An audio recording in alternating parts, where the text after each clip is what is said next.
Greetings, Beth Warriors. Greetings. Greg is here. So are you. Another incredible live stream session here on the Results Kill Excuses channel. Hope everyone's having a beautiful moment of life right now, being fully present. Or are we not? Are we being checked out? Isn't that the most common thing in this day and age? People being so disassociated. I will be honest. Here on this show, as always, speaking truth about myself through my own filters of 13 years of sobriety, hitting that rock bottom, trying to figure out life, trying to figure out myself, and ultimately, what did it all start with? Right? Having problems. Anybody got problems right now that you're trying to solve? Does anybody have problems that they're just in total avoidance of? Good evening, my brother. Avoidance of your problems. I definitely used to have a really bad pattern of avoiding problems. And the cool thing about the healing journey, right? The spiritual awakening, the healing journey is you become more and more mentally clear, right? You start to have a lot more clarity about not only what's happening right now, but even what's happened in the past. You become more curious about things. I think even life will also allow you the opportunity to go through the experiences to teach you some really important lessons about yourself. But I know a lot of people that think they know it all. They think they know everything about themselves already. And the sad thing is, most of the things that we acknowledge about ourselves, it's usually not the good things. It's usually the bad things. It's the things that actually erode our self-esteem, our self-worth, our value, our confidence. Because we're continuing to define ourselves by our past, by our experiences. And it makes sense, right? It makes sense that somewhere along the lines, someone probably told all of us that we're a composition of the things that we've done. And there is truth in that, right? If you're somebody that's struggling with some health issues, you're struggling with your physical health, maybe you're part of the majority here in the States that's overweight or obese. Well, I can guarantee you that has happened over an extended period of time from the past that has led to your current physical condition. But here's the thing. If you can be present enough, in the way that I have really trained myself to be as present as I can, as much as I can, is through the breath. The breath. If you listen intently enough to any of my messages, you'll probably pick up on it. I pick up on it enough with myself now that I pause more. I'll breathe more. And some people will be like, why are you just taking deep breaths? Because it keeps me in the moment. It keeps me centered. It keeps me grounded on myself. Because when we are stressed, when we're overwhelmed, when we're burdened, when we're feeling down on ourselves, guess what happens? Our breathing shallows. We get really shallow breaths, barely right here, barely in this upper quadrant of our lungs. We're barely just breathing. kind of stunted breathing, shallow breaths. What you really want to do is just get to the deep breaths into your belly, deep down into your belly. And that's just one of those things that when you find yourself in the present with clarity, mental clarity, it's in that moment that you can start to make new decisions that will lead to new results if you're consistent over an extended period of time moving forward. See, if you've gotten yourself into a rut, if you've gotten yourself into a ditch, if you've found yourself, in a pretty tough spot, well, I know we've all prayed for a miracle. Anybody not prayed for a miracle at least once in their life? Something to happen. And I'm a believer in miracles. I've actually had verifiable miracles, physical, spiritual, manifesting miracles happen in my life. I have many, many miracles that have happened in my life.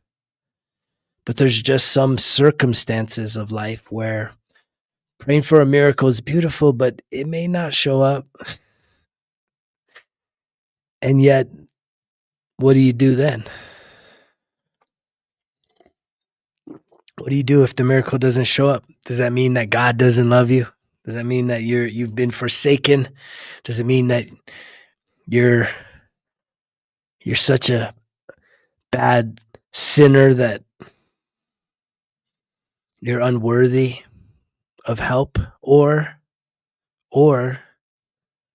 if you can get past all that doom and gloom and all that fear mongering, because it really does no good. It doesn't serve any purpose. The fear mongering, the inner criticism, the doubt, the fear, it serves no purpose. What truly holds purpose for you is, can you hold space for yourself? Can you hold space for others? What does it even mean to hold space? Well, first it means, can you be present? Can you be patient? Can you be non-judgmental for yourself? Think about yourself. Can you be like an advocate for yourself? Can you be someone that when you think of yourself, you believe in yourself? And even if that's hard, if you're in the now, maybe you can hold a thought of belief for 5 seconds, because our attention spans are so short. Maybe it's just 5 seconds. Could you hold a positive thought about yourself? Maybe you're dealing with health issues. Maybe you're dealing with relationship issues. Maybe you're dealing with money issues. Those are the big three, right? Those are the big three: health, relationship, money. Those are the big three issues. I didn't say those are all the issues. I said those are the major issues that usually touch every single person's life in one way or another. There's usually, if we look at those three things, there's usually areas where, if we're honest with ourselves, there's some areas where we could grow. There's some things about our current situation that we could change for the better, not change for the worst. But it takes holding space. Again, being present, being non-judgmental, having a clear mind, a clear body, clear spirit, pure intentions to not just want to fix the problems. When you hold space, you're not there to fix. Holding space is not about fixing. There's a time for that comes later. But when you hold space and you're present, it's the opportunity for you to be the compassionate, empathetic observer of whatever's really going on within the constitution of your existence, within this body, within this mind, within your spirit. What's really going on underneath the surface? Yeah, when everybody asks you, how you doing? I'm good. I'm doing good. But then when someone sees through the bullshit, And they say, yeah, but how are you really doing? Well, maybe not so good. Maybe I am overwhelmed as I see 111s. Maybe I am frustrated. Maybe I do hate my life. Maybe I am overwhelmed. Maybe I am tired of being stuck. Maybe I'm just frustrated with the way the world is. Anybody out there just so frustrated with how the world is right now? If you stay tuned, I can guarantee you'll probably hear a reason and a solution to how you can, how you can actually fix the world that you are frustrated with. If anybody's frustrated with the world right now, frustrated with their country, frustrated with the politics, frustrated with the social issues, frustrated with whoever and whatever, if you stick around, I guarantee you, I'm going to probably show you how you can actually solve global issues. Yes, you can solve all the global issues that you are experiencing. Because I guarantee you what you're experiencing, what you're seeing is not what I'm seeing, not what the person next to you is seeing. Because we all filter reality through a very personal lens. How you see something. And there's been many studies that show this. Your perspective is so unique to you because you filter everything off of, what did I say? The past. You're still being refined by the past. And most of us don't even have the conscientiousness, which really means just being super present in the moment, very aware, self-aware. Most of us don't have it. There's the breath. Everybody breathe with me. Most of us do not have the presence of mind to actually really accept fully what's going on inside of ourselves. So we're so easily distracted. We're so easily overwhelmed by everything we perceive. But there's been studies that have shown that literally you take any group of people, more than one,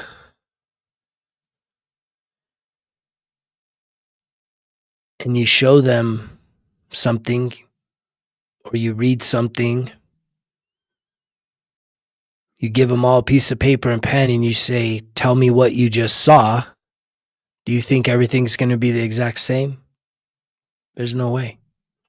Every single person in there is going to have a completely different story.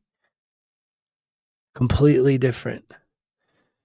Because something that caught your attention, the other person was focused on something else. And that's why, so much conflict that we even have in this world. So much conflict that we have in our homes. So much conflict that we have within ourselves is all based on not being understanding and non-judgmental enough to accept that someone or something has a different perspective. And I think Eckhart Tolle talks a lot about in the power of now, that in ancient times, for us to be wrong usually meant death. That's not so much anymore right now, right? You ever gotten an answer wrong on a test? Remember back in elementary, I don't remember the teacher, the principal taking little kids out and unaliving them for getting a question wrong in class. But in our primal minds, we still carry around this fear that to be wrong equals death, because in ancient times, that's how it was. to make a wrong move, to not plant in a season, to not shelter for the night, whatever it was, could have led to life or death type consequences. However, many of us walk around with dysregulated nervous systems that act as if small issues, small disagreements, small civic preferences should totally rattle our cages, and we lose our composure. We lose our sense of self, that we're ready to tear each other's heads off over differences of civic issues, over differences of preferences in way too many subject matters. And the one image that I love the most, it's where you have the two people that are opposing each other. They're facing each other, and they're looking down at the ground, and one person sees there's a number written on the ground, and one person sees a 6, and the other person sees a 9.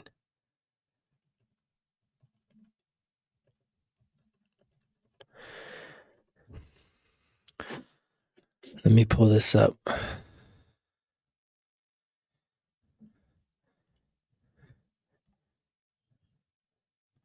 So who's wrong? Who's right? Why does it have to be so much about that? Right, there it is. Who's wrong? Who's right?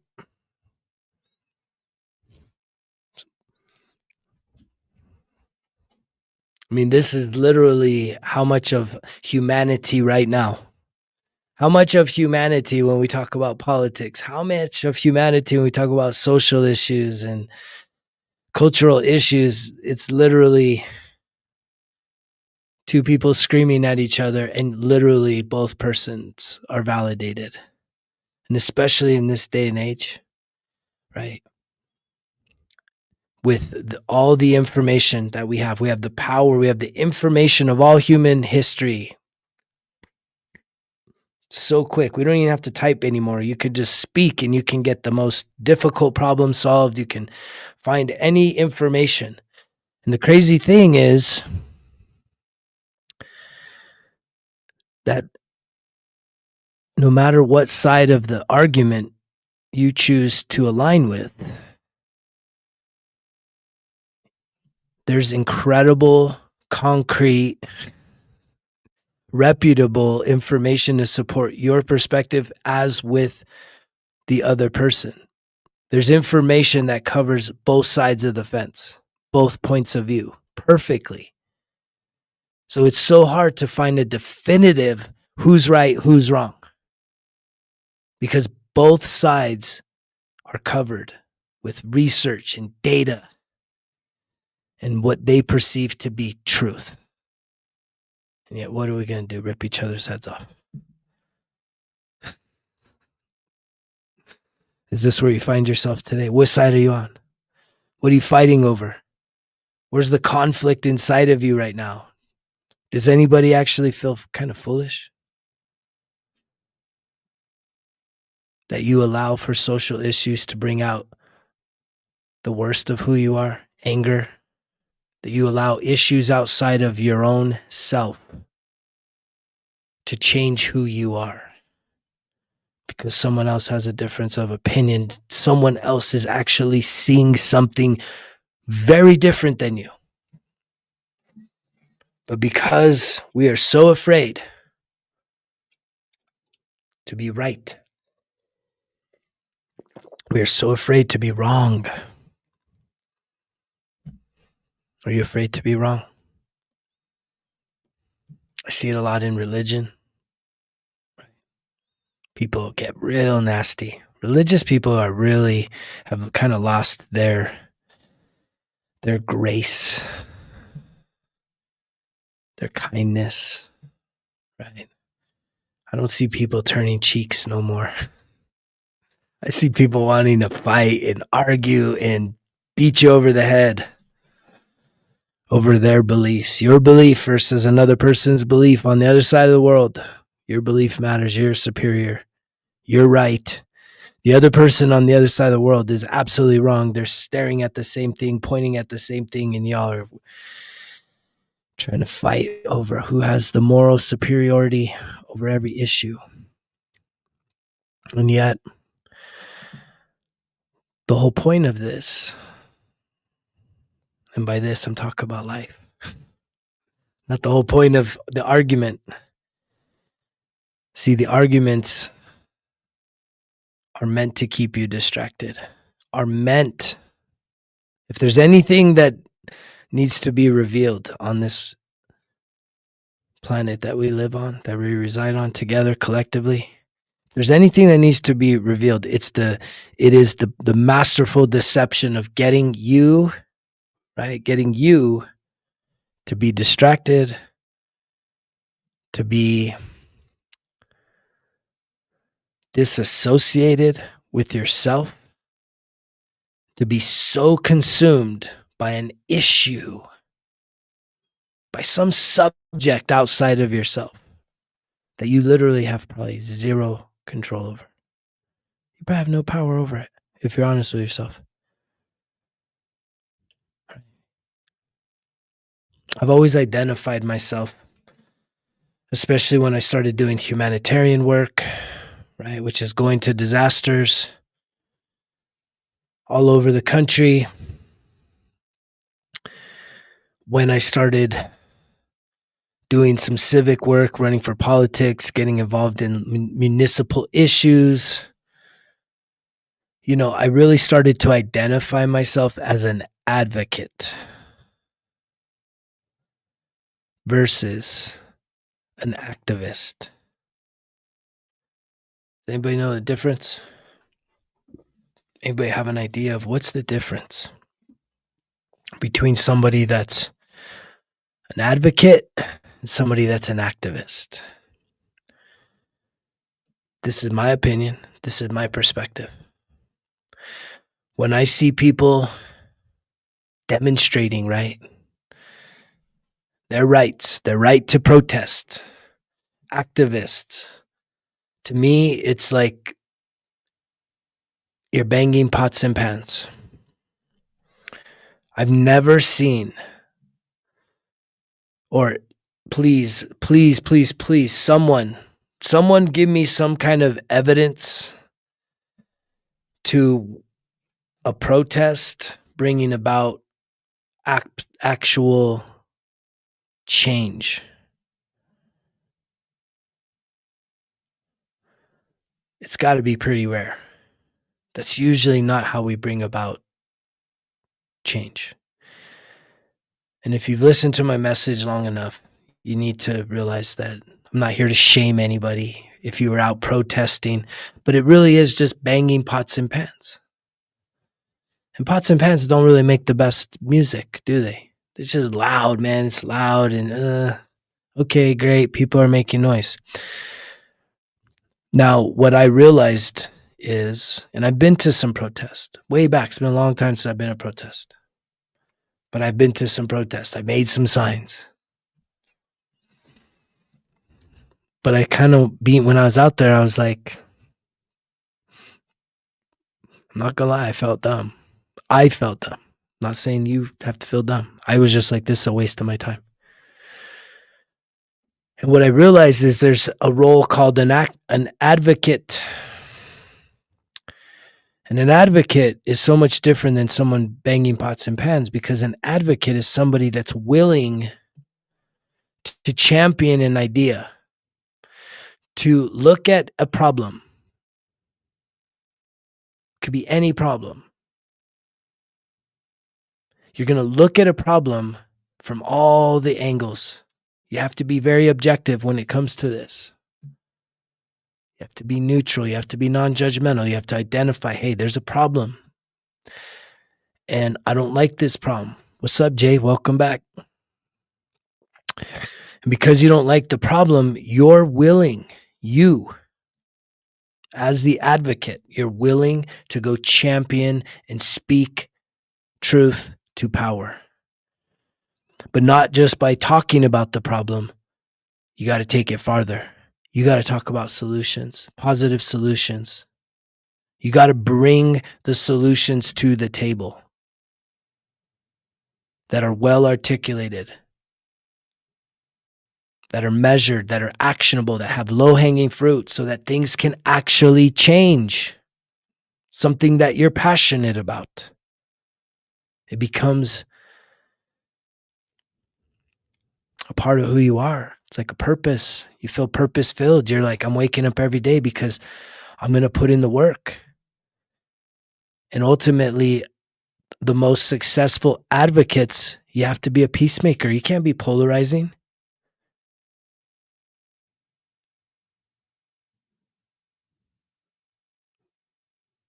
You're way more potent when you're able to be neutral, like a chameleon. When people are able to look at you and be like, who are you with? Which team are you on? You're talking about this issue that we all collectively have, but which team are you on? That's a powerful person that can bridge the gap. It doesn't have to be so polarizing. Because the pots and pans doesn't make beautiful music, and I know it doesn't bring about change, doesn't solve problems.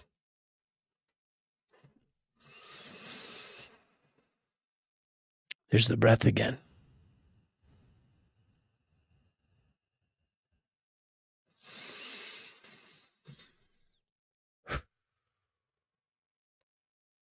I love breathing. I love breathing, and guess what? You should too. And not just breathing in a way that is just oblivious. You don't really breathe with intention. It's breathing with intention. Teach yourself this skill, and I promise you, you will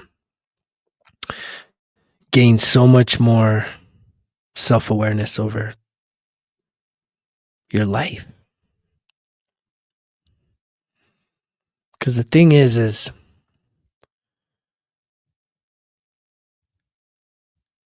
even if there was something for you to champion right now, to advocate for, something that you wanted to see some change in, you want to know the best way to bring about change in this world? What's the best way?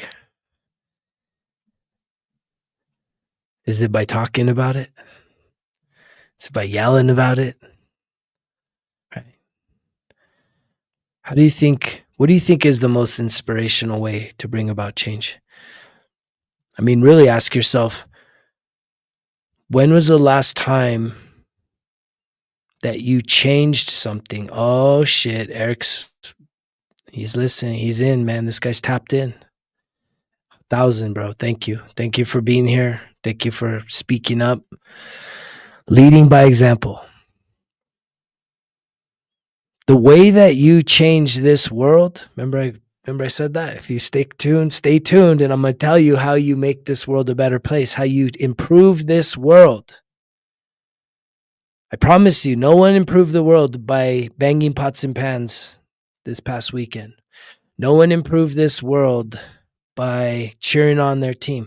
But I can guarantee you, you will always bring about change when you change yourself, when you hold yourself accountable.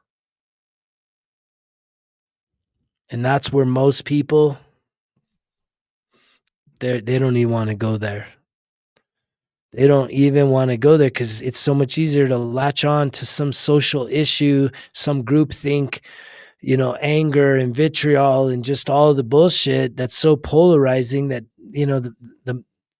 if the silent majority is in the middle, man, we're tired of all this shit. I know I am. I don't participate. I don't partake. I'm tired of it. All I hear is pots and pans, banging, banging, banging. And the only thing that I love to do with pots and pans is to cook some incredible, healthy meals. That's the only thing pots and pans should be used for. Not out there just making noise.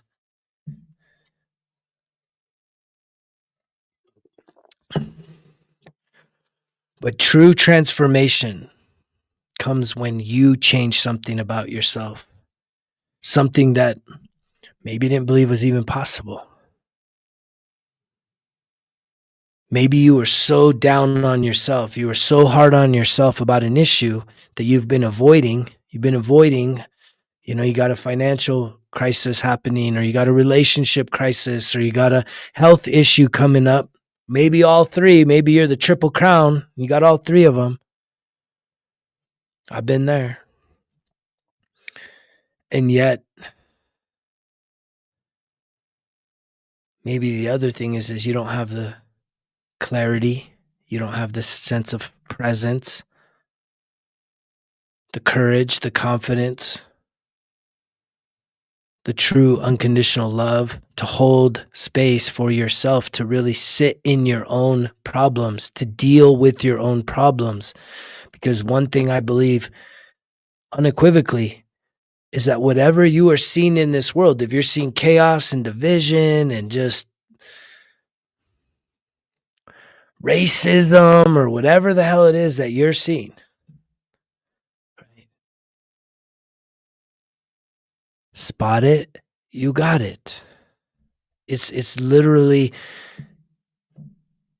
you can't sit there on the throne of judgment and just point out what you hate about other people that you don't even probably know, but you've been told about their story, whether it's the villain archetype, who's the hero, who's the villain.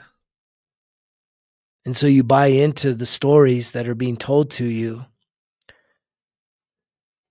And then that's only creating what? You becoming a judge. But again, if you spot it, you got it. And if people would just allow themselves to get to that level of clarity, anything that you're spotting, anything you're judging, this is probably one of the hardest truths. I just caution, you probably want to dip out of here if you can't hear real truth. If you can't look in the mirror, it's probably time to roll out, because I know you're not ready to really deal with the real shit that's going on in your life. Because this is something that I absolutely learned about myself. That if you're judging it, it's in you. If you judge something about somebody else, it's in you. And that pisses people off, especially when we talk about, you're virtuous. If you think that you have a moral higher ground over a politician or a race or whatever it is, if you're judging someone else about something, I'm just here to tell you it's in you. There's a beautiful teaching in the Bible. And I'm not doing a Bible class here, but I like it when I've studied this teaching enough. And it's basically the teaching of what you see in somebody else's exists in you. And in this teaching, it's basically you see a log in someone else's eye. You see it. You're like, wait, there's a log in your eye. Do you not see it? Or is it the other way? Adam might have to fix me. You see the speck in their eye, but there's a log in your eye. Either way, here's the moral of the story. It doesn't matter if you're seeing the speck or you're seeing the log in their eye. Whatever you see in somebody else, this is the essence of this teaching. Anything you see in somebody else, and I love that that in the Bible they used wood for this teaching. Because when you look at, I think this is probably in the Greek, when you actually break it down, there's a log in their eye, there's a speck in yours. There's a speck in their eye, there's a log in yours. It doesn't matter. You see something in somebody else, when you study speck and log, it's of the same substance. That means it's of the same material.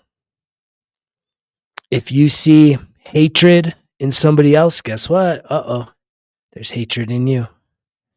If you see racism in somebody else, there's racism in you. If you see fascism in somebody else, it's in you. No, it's not. No, it's not. No, it's not. I can already hear it. If you see denial, if you see bullshit in somebody else, there's bullshit in you. And especially when there's judgment. And that is like,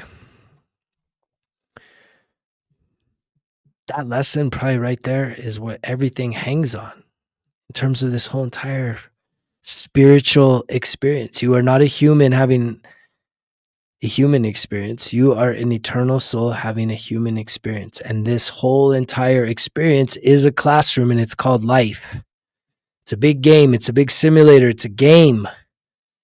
And so many of you are just crashing out on the game because you've gotten caught up in the bullshit. You've been led astray. You've been deceived by information that others are telling you. If someone tells you, hey, you should really hate that person over there, here's why. I would question the person telling me to hate someone else.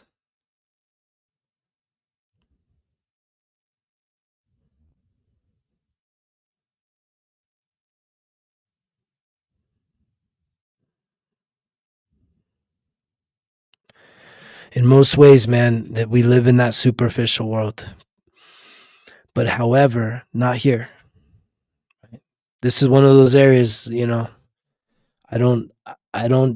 I can't play in the puddles.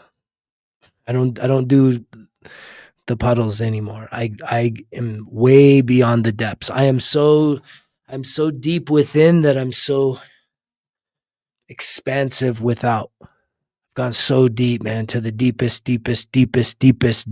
darkest part of my soul. And I've sat in the mud. I've sat in my own judgment. I've sat in my own limiting beliefs. I've sat in my hatred of others, hatred of self, judgment of others, judgment of self. And I've been able to sift through that. I've been able to sit in the fires and let all those impurities, let all that judgment, let all that anger, let all that guilt and that fear and that shame and that anger and that hatred. I just let it all just melt away. Because I wanted to be at peace within. Peace within. That's the goal. And when you have peace within, you see peace without. That doesn't mean that chaos isn't happening, but it's just like you're not sucked into it. You can observe it. And it's the compassionate witness. The same thing that you should be providing for yourself, especially if you are on this healing journey, this spiritual awakening, which requires you to reparent the inner child inside of you that has been wounded. Right? And even though we think that somehow I grew up, I'm an adult now, man. What are you talking about? Inner child. And it's like, just because you've grown, that doesn't mean that you've matured. And that definitely doesn't mean you've healed. And that definitely doesn't mean that you just let time just pass by and somehow all the things that happened to you as a little kid that created all the subconscious programs and the survival routines, that they're just gone now. No, they are part of your everyday waking life.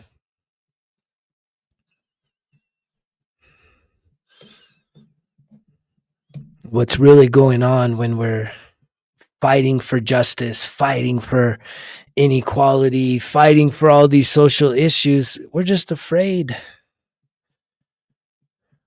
We don't feel safe. And so there's a herd mentality. We need to find identity somewhere. Right? Because we're afraid to really be with ourselves, sit with ourselves, examine ourselves to the depths of who we are. Because here's the truth. No one's innocent. No one's innocent. Everybody's hurt somebody. Yes, some people, if you really have to have a meter of, well, who's hurt who more, It's not about who hurt who more. Because I'm also someone that believes that whatever pain you've received from others, it was something that was predestined for you, and you actually signed up for that lesson, which the lesson and the medicine comes in the form of pain. And that takes a great level of spiritual awareness to understand that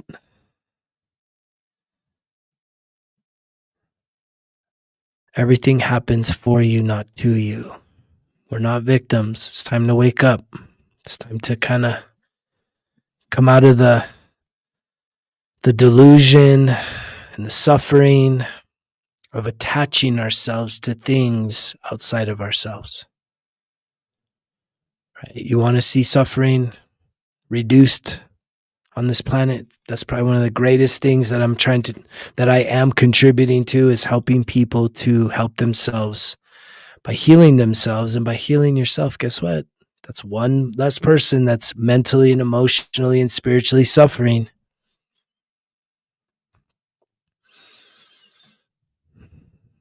And I genuinely believe that all the work I've done has led me to this, which means that I'm still even more accountable for my actions, for my words, for my behaviors. It's not just what you see here on the channel or in the videos. It's literally me living this shit each and every day, living this life 1% better every single day. The journals are real. The journals are real. Right. This right here, this morning gratitude worksheet, right? I start every day with this. Every day talking about how I see myself as the best. Yes. That's not ego. That's not arrogance. No, that's redeveloping. That's allowing myself to fulfill my purpose. We all should see ourselves as the best, not the worst, not the laziest, not the most helpless, not the right, the most victimized. You should see yourself as the most empowered, the most loving, the most caring, the most successful, the most prosperous, the most healthy, the most happy, the most joyful, the most free version of yourself. So I start every single day with that. That's why I developed the 1% Better Everyday Journal, so that I could give and share with other people an absolute process to be able to reprogram the negative thinking, to look in the mirror, to realize that there are some good things about yourself. And in order to really start seeing the good things, guess what? You got to get past all the negative things that you're attached to. And that's just a shift, right? That's just a shift, a mental shift. Every day I check it. Every morning I wake up, boom. The minute my conscientious is like, oh, okay, it's about, I'm getting up. Instant gratitude. Things that I'm grateful for. I just start saying things I'm grateful for in my mind. Grateful for the sleep last night. Grateful for the warm bed. Grateful for my health, grateful for my body, grateful for this community, grateful for the people that love me, grateful for my family, for my children, grateful for my car, the roof over my head. Just gratitude, just washing my mind through it with gratitude. And then even starting to shift from the gratitude into areas of abundance, right? Today I will expand in abundance, in health, in relationships, in prosperity, in success, in freedom, in opportunities. Just instant, man. Every day, every morning. I was talking to Adam here earlier, saying like, I mean,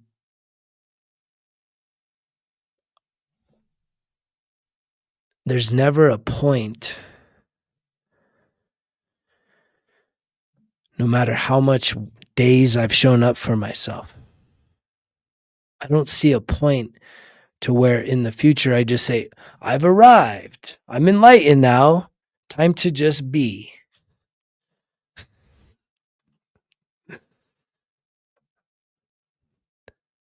But I do believe that this process that I share, this system that I'm guiding and coaching and leading people along, is absolutely bringing long lasting, real, installed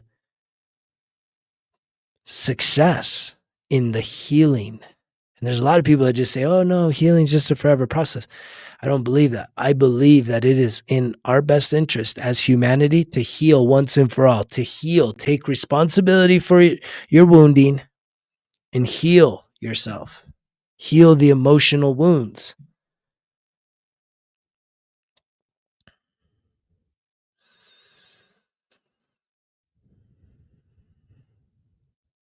And as you do that, guess what?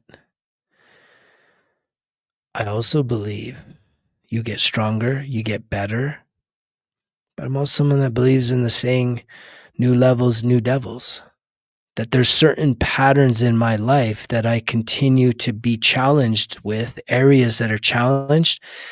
And again, the thing that I'm needing to step into, and the thing that the reason why I share this message is because probably one of my gifts is to be someone that has the capacity to help people with their spiritual awakening, for you to fully see who you are, who your true and authentic self is. Reminding yourself, who are you? Who are you really? Are you your past? Are you all these bad things? Are you even the good things from your past? The successes, right? The valor of yesteryear. Are you your team? Are you your political affiliation? Are you the skin color? What are you? Or is there something even more to who you are? Something more worthwhile, more worth actually figuring out about yourself.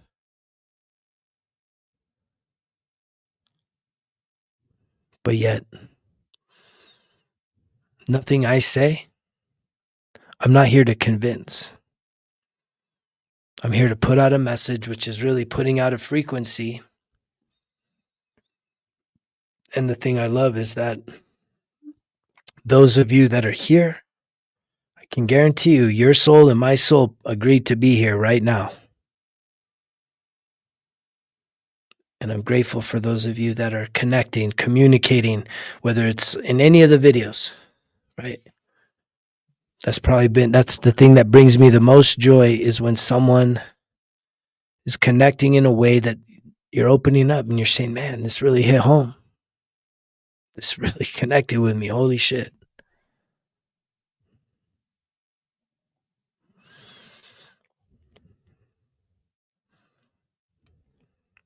And that keeps me inspired that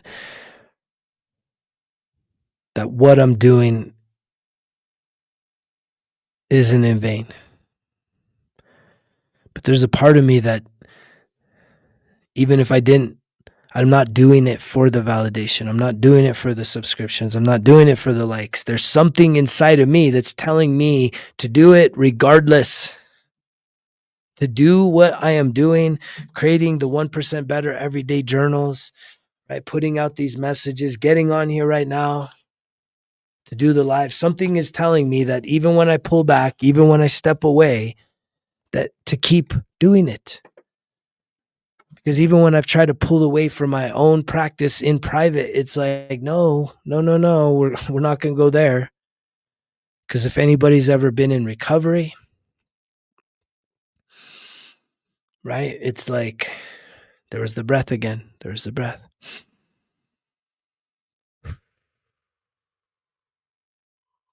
If anybody's ever been in recovery, or if anybody's going through recovery, or abstaining from some kind of a vice or some kind of chemical addiction, and if you're someone that's maybe not only been in recovery, but also been in relapse, and I've had a few of those, some relapse type moments. What's crazy is that the worst relapse I had was the one that led me to this. So I was 3 years sober, And then I relapsed, and I went like on an 18-month death spiral, total death spiral. And the craziest thing was, it was like I went 3 years without any alcohol. And the first night that I relapsed, that I just made a choice. What the heck, man?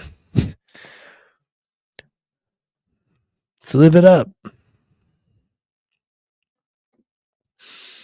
It was like I was right back to my old ways. There wasn't even a learning curve. It was like, damn, that drunk motherfucker busted down the door, and he was like, hell yeah, hell to the yeah, we're back. Like we ain't even skipped a beat. There was no like learning curve to get back on track. No, it was like 3 years, poof, up in smoke, and instant, right back at it. And I call that death spiral. It was like the death spiral. It's like, no matter how high up that mountain you go, man, if you don't just keep going, just keep going. That's why I say that to just about everybody that talks, everybody that communicates, comments, right? I try and recognize what you're expressing, and I appreciate all those, but it's just like, keep going that direction. If you're here, keep going.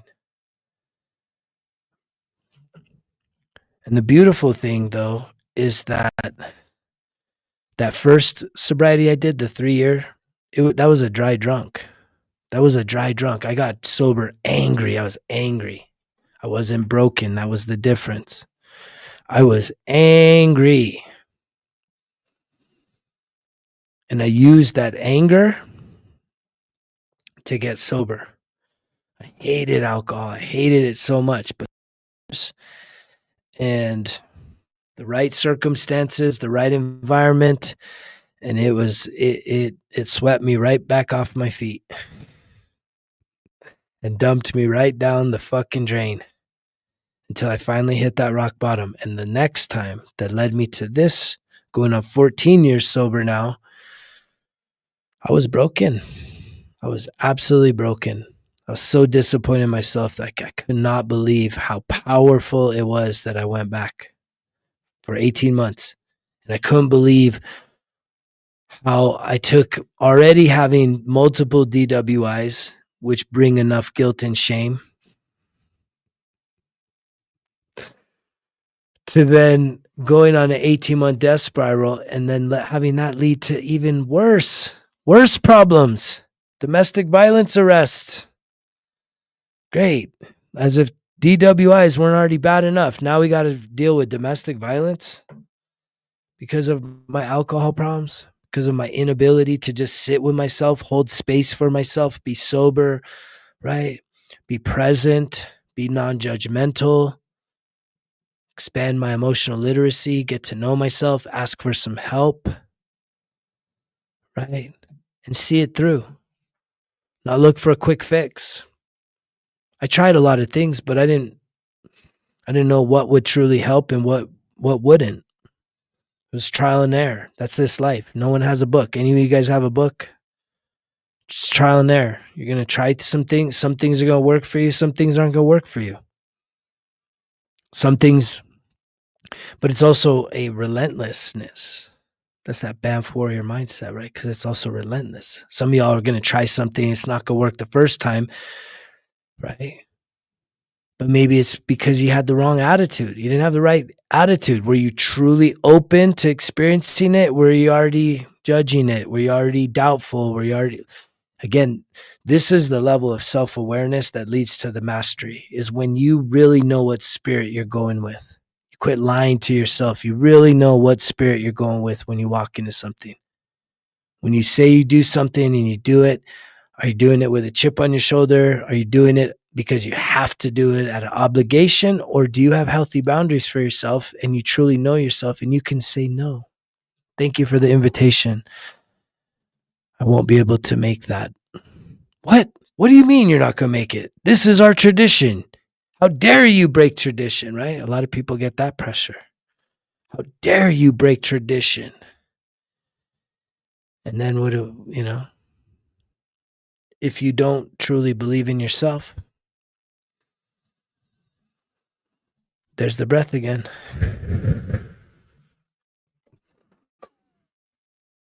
I love breathing. And I've trained myself to breathe in those moments. But when you truly don't love yourself, accept yourself, and know yourself, and stand in your true and authentic power, then yeah, you're going to abandon yourself. You're going to still need to be a people pleaser.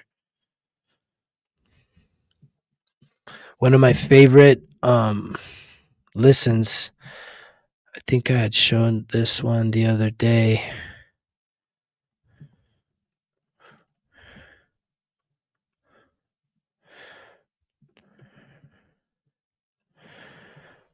Was the Wayne Dyer, Pulling My Own Strings. For those of you guys here, if you want a great book, and if you're a people pleaser, you want to be a recovering people pleaser, there's a great book. It's called No More Mr. Nice Guy. That's a powerful book. That's a tough listen. No More Mr. Nice Guy is a really tough listen. A lot of this is a tough listen. Because it's not just about listening. It's about reflecting. It's about sitting with yourself. And I'm holding a container for you right now. This is a safe space. There's no judgment here from me. You're probably judging yourself in various ways, but I've heard it all, man. I've heard it all. I've worked with so many people. I've heard, like, even people I haven't even worked with, people I haven't even coached. There's something about me that I can literally be somewhere talking to a stranger, and next thing you know, it's an hour later and we're standing outside a grocery store or sitting in a hot spring or something, and they've told me their whole life thing, and they're crying and tearing up because, I believe healing is done in the presence of an empathetic witness that's non-judgmental. We all want that. We all want to be seen and heard. And it's so important for you to hold space for yourself, first and foremost, to be non-judgmental, to not, when you're feeling, again, one of the roots of most of my addiction issues was always rooted in what? I'm a fixer. I want to fix things, and I want to fix it fast. Anybody else? You just want to fix, especially in relationships, right? If my partner, my lover is showing signs that they're not happy, and it could be about their own issues, but if it's being projected on me, then I'm feeling like it's my fault. And guess what? I want to fix. And what I've learned to do is I don't have to fix. I don't have to solve. And the way you know whether you need to solve or just support someone is they will ask you. They will ask you for your advice. We're hardwired like that. When we need help, when we need somebody to do something, most of the time, if we can kind of swallow our pride, a lot of guys, we're a lot more stubborn than women. Women will actually ask you for your input, your feedback, your help. Guys, we're a lot more stubborn. We want to hide it, and we're embarrassed and ashamed, and we attach our worthiness to whether or not we can fix shit without anybody knowing. There it is again.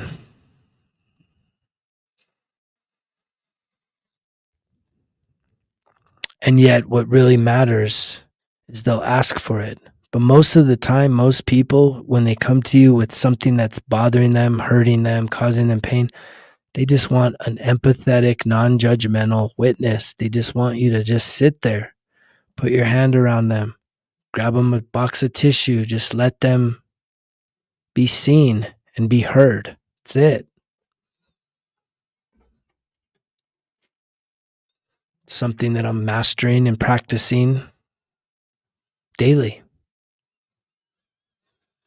I ran into a Native American recently in Colorado. I bought this really cool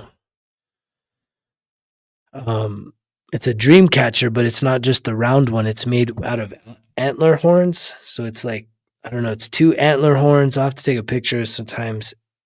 And I kind of call it a astral dream catcher because it's dimensional. And this guy told me that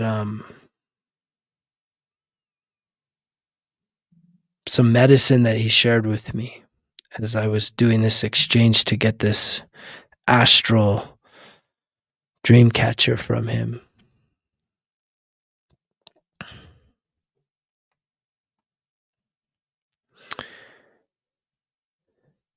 He said, say less, speak more. Say less, speak more.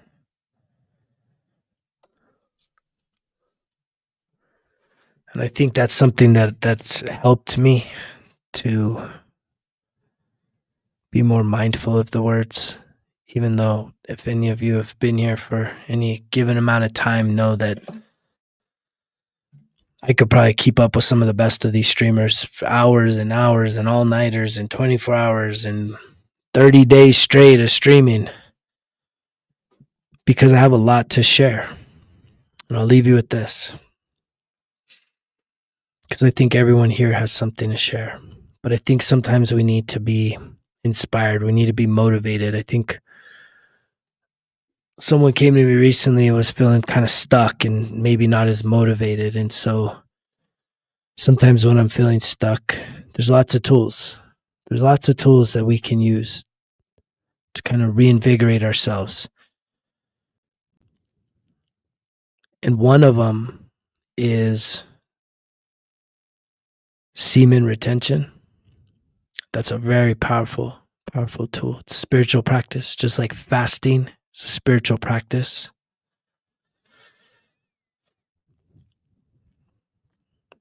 And yet another really powerful practice is for you to sit with yourself and to ask yourself, if you had 1 week to live, what would you do? What wouldn't you do? What would change about your life if you knew that in 1 week from now, that was it? It's all you have. What would you do different? How much of your life would change? Really sit with that. Not in judgment, but in just some clarity with yourself. Not trying to fix all your problems, but just sitting with yourself and say, what would I change? Would I keep going to the work? The thing I'm doing to make a paycheck, would I keep doing that? If the answer is no, maybe it's time to start planning an exit strategy. You don't want to just abruptly roll out, but maybe there's a strategy.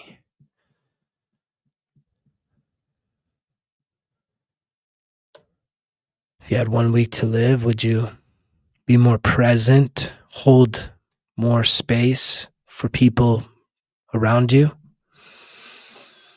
Would you maybe be a lot more thoughtful, considerate, kind, loving?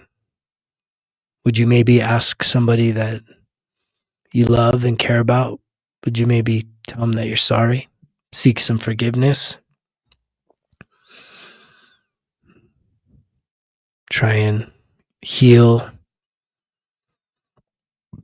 a rupture? Would you pick up the phone and make a call to somebody that hasn't heard from you for a long time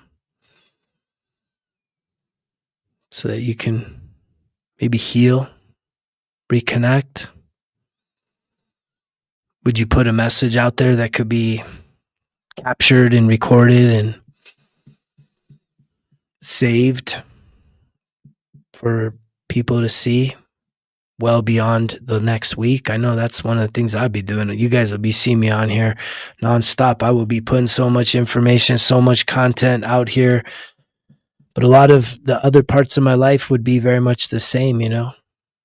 I would make a concerted effort to spend high quality time with the handful of people that I love the most.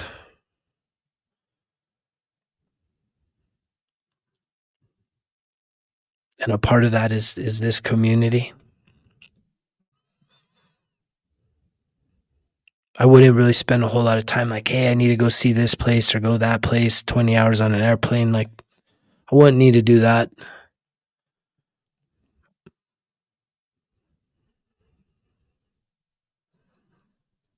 There may be a few things that I do occupationally that I would probably pull back on, obviously.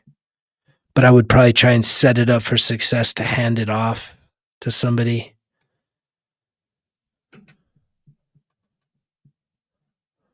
Versus just kind of burning the bridge or dropping out. But if you were in a place that you would just drop out on, again, maybe you need to reconsider. 87% of people, adults,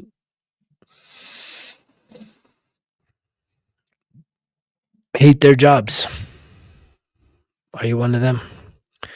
Is your job one of those jobs of the 300 million in the next 5 years that is going to be replaced by AI?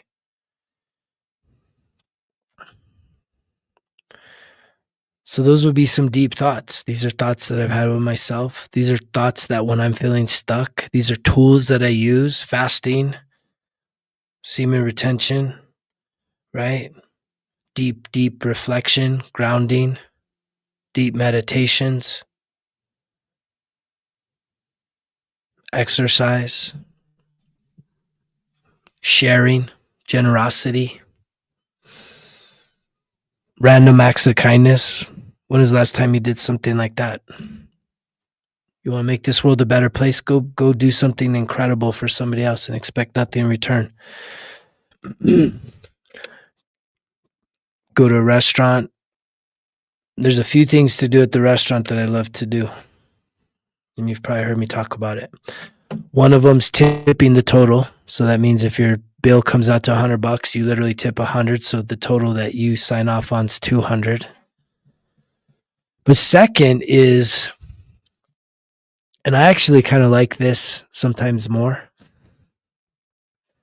which is I love kind of, I don't know, sometimes I'll see elders or just someone catches my attention in a restaurant and I'll go to the waiter or waitress that's helping me and I'll ask if I can pay for someone else's tab, but I want it done in secret. I don't like announce it. I don't walk up to the people and say, hey, can I buy your food? No, I don't tell them. I tell the waiter and waitresses like, hey, come here. You see those people over there? Can I buy their food for them? And they're like, what? And I'm like, yeah. Let me just, have they already ordered? Okay, cool. Let me pay for it. And they're like, wow, that's cool. And then I just dip out. I like doing stuff like that. It's fun. It's fun. And it shifts, right? If you're someone that's dealing with financial issues, you may think, man, I got to pinch every fucking penny. It's like, no. Rhonda Byrne, the author of The Secret, she was going through a really tough financial time, but she felt it was a test. She needed to raise a bunch of money to finish the movie. And she just had this inspiration to actually take out as much money as she could on her credit card. So it wasn't even money she had in her bank. She just maxed out her credit card, $20 bills. And she literally just kind of was in spirit, probably some fasting going on there and just really seen with spiritual eyes. And she was just walking around sort of asking spirit, hey, show me someone that I should give this money to. And so, she was just handing out money as she would feel moved. And what she says, and I've done this exact thing. It changes your relationship with money. Money's a frequency. And if you're in a scarcity lack mindset, because you're like, man, I can't give out $20. I can't tip the total. I can't buy someone their food. I can barely pay for mine. It's like, that's exactly the time to do it because you put yourself in a different frequency when you say, I'm going to be generous in a time that my habit and my past and my wounding says to be lack, to be scarce, to be stingy, to be, in a poverty energy of worry of, man, if I spend this, then what am I going to do? And it's like, I don't know. What are you going to do? Evolve or stay stuck? Because this journey is going to require you, if you want to truly become the best version of yourself, the highest version of yourself, you're going to have to take some leaps of faith. You're going to have to jump out that plane and trust that every single time the parachute will deploy. And it may be scary, but you're going to feel incredible on the other side of that. And it's going to expand who you are. Because at the subconscious level, there's no judgment. The subconscious isn't, it just, whatever you feed it, it accepts. So if you're feeding it fear and scarcity and lack and never enough, it says, okay, we never have enough. We're always in lack. But if you are in a state where it feels tight and you say, that's cool, I'm going to be generous. Your mind's like, what? Wait, what? Why are we doing this different? Are we generous? Do we have a lot? And then it's going to bring opportunity. Something cool is going to happen. I promise you. This is clearly reaching somebody. Someone needs to hear this part of it. As I see 1111. Someone needs to hear this. To step into a frequency of generosity, of abundance. And if you're somebody that desires abundance in your life, you're going to be taken to the depths of your scarcity mindset, so that whatever is still the beliefs of scarcity, the energy and the frequencies of scarcity that you're carrying around underneath the surface energetically, that needs to be burnt off in the fires.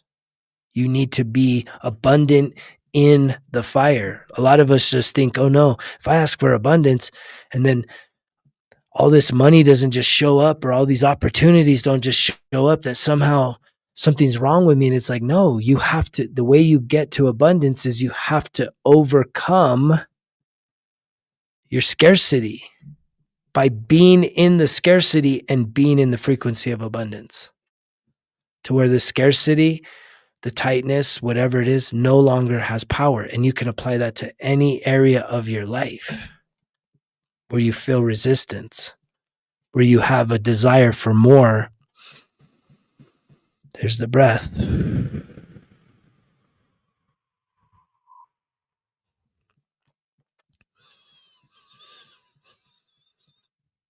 This is the test. These are the final exams. These are the fires that refine you. So if you're somebody that has felt stuck, or you're waiting, you're seeing signs. Like I'm somebody, man, I've seen so many signs, and I'm seeing signs, and I'm still kind of waiting for something really to break through in my life. But I'm in that state of believing, and I'm having these experiences where I've shed the old version of who I am, and I'm now sitting in this higher version of self for longer and longer and longer prolonged states of conscientiousness and of being. So that means that I am truly becoming and being it all the time. The higher version of self, the whole new identity. It's shifting your identity. And the way that gets reinforced isn't just through the mental and the emotional and the spiritual and the physical. It's literally like it gets reinforced by going through the exam that actually shows you who you truly are. Don't mean you pass every test. That's where we have to hold space for ourselves to reflect and refine some more. Do the fine-tuning work, continue with the process that is bringing about the results. Stay the course. I appreciate everybody for being here tonight. Learn to hold space for yourself. One way you can do that is by picking yourself up a Results Kill Excuses 1% Better Everyday Journal. Right now, I'm running a special, 30% off, whether you purchase just the volume 1, 91 days, or you want volume 1 and 2, 30% off is the deepest discount. It only lasts for a limited time till November 1st. Use promo code RKE the number 30 in the checkout. And you may be asking, which checkout are you talking about? What checkout? Where is the checkout? There's the breathing again. That's a huge shift. Is catching myself, having that awareness of the breath, and it just happens automatically. I'm just giving it attention, and I'm like, yeah, good job. You're breathing. You're breathing. That's a good job. Anybody else monitor their breath?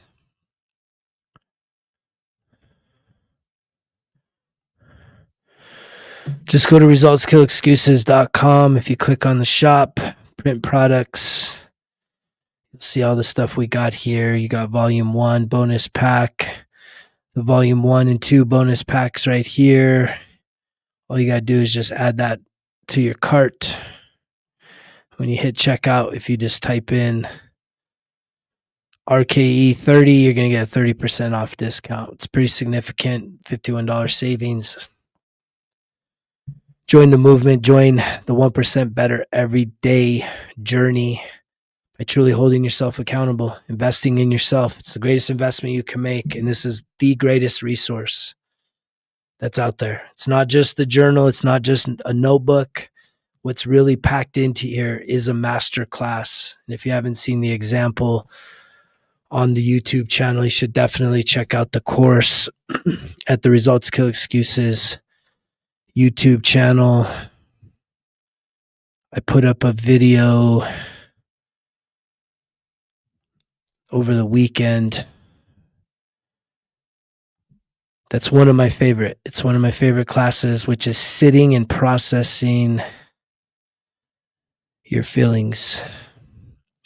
Sitting and processing your feelings. Right here, I would highly recommend that. This is like the full-on class. It's actually out of, I think it's probably day 46 out of volume 2. So there's over 100 video lessons taught by yours truly to really guide you through the process of what does it take for you to go from what? Self-sabotage to this self-mastery, and understanding that there's a process. You leave the self-sabotage behind. You start doing some self-discovery, figuring yourself out, doing the life reviews. Then you start to develop some of the things that you want to improve in your life. Then you start to improve. And then you become more self-aware and ultimately start to get to the self-mastery. This is a sure way, if you were willing to show up for yourself, to really start gaining some traction, breaking through some of the redundancy and the apathy going on in your life right now. But it takes you. It requires you to pull the trigger. It takes you putting a bet on yourself, investing in yourself, not just with money, but clearly with time, focus, and attention. And for that, I encourage everybody to give it a try. What do you got to lose? And to everybody that's been on this journey, keep going. You know the drill. Results kill excuses, because if it was easy, it wouldn't be worth it. Greg's out.